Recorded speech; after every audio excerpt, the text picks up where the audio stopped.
ब्राह्मणवाद का विरोध करना कोई गलत चीज नहीं। तो इस देश के इतिहास को जानते नहीं है। ब्राह्मणवाद ब्राह्मणवाद ब्राह्मणवाद जो मानसिकता ये कहता है कि वर्णाश्रम व्यवस्था के अनुसार दलितों का जो कर्तव्य है वो सवर्णों का सेवा करना है। मुसलमानों के खिलाफ उनका अंदर भरा हुआ नफरत। जब इस देश पे अंग्रेजों ने आके राज किया तब भी इस देश का सनातन बचा रहा, एक मंदिर के कारण और एक छोटे से पुजारी के कारण। दलित पिछड़ों के खिलाफ उनके अंदर भरा हुआ नफरत, इसको ढकते हैं वो इस शब्द से। एक समय था जब लालू जी के लिए जिन निकला करता था, वो जिन चला गया मोदी जी के पास। छटपटाहट तो इनकी इस बात को लेकर। इंडिया टॉप देख रहे हैं, मैं हूं अखंड ज्योति। देखिए, यूजीसी को लेकर लगातार बवाल देखने को मिल रहा है और इन सब के बीच हमारे साथ बातचीत करने के लिए संदीप सौरभ है। कैसे देखते हैं, आज आपने जब सवाल उठाया यूजीसी लागू होना चाहिए, क्योंकि जिस तरीके से दलितों के साथ भेदभाव देखने को मिलता है, और इस पर जब आपने आवाज उठाया तो ब्राह्मणवाद शब्द को लेकर आपने प्रयोग किया, तो जिसे कहा जा रहा है कि प्रोसीडिंग से हटा देना चाहिए। कैसे देखते नहीं, प्रोसीडिंग से हटाना तो उचित नहीं था और ब्राह्मणवाद का विरोध करना कोई गलत चीज नहीं है। ब्राह्मण अलग है, ब्राह्मणवाद अलग।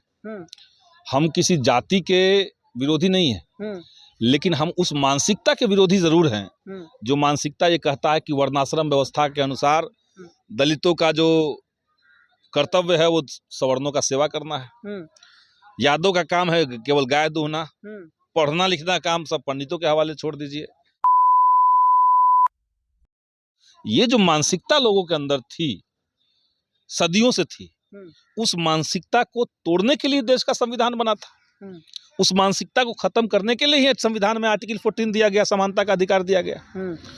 अब उसी के अनुसार और यूजीसी के उस फैक्ट के अनुसार जिसमें कहा गया कि 5 सालों में 118% का इजाफा हो गया जातिगत उत्पीड़न के मामलों में, तो वही उसी के अनुसार गाइडलाइन आया था, इक्विटी गाइडलाइन, उसी को हम लोग लागू कराने की बात कर रहे थे। भाजपा के लोग क्या कहने लगे? भारतीय जनता पार्टी के लोग कह रहे हैं कि आप समझते नहीं है सभ्यता संस्कृति को, मंदिर बचाने में, सनातन को बचाए रखने में ब्राह्मणवाद का। असल में देखिए, सनातन शब्द जो है और हिंदू राष्ट्र जो शब्द है, सनातन संस्कृति और हिंदू राष्ट्र, इसके पीछे, इसकी आड़ में जो वो लोग छिपाते हैं, वो मुसलमानों के खिलाफ उनका अंदर भरा हुआ नफरत, दलित पिछड़ों के खिलाफ उनके अंदर भरा हुआ नफरत, इसको ढकते हैं वो इस शब्द से। इसीलिए जब वो हिंदू राष्ट्र की बात कर रहे हैं तो समझिए कि सब हिंदुओं के लिए नहीं कर रहे हैं। वो दलितों का हिंदू नहीं होगा, हिंदू राष्ट्र नहीं होगा।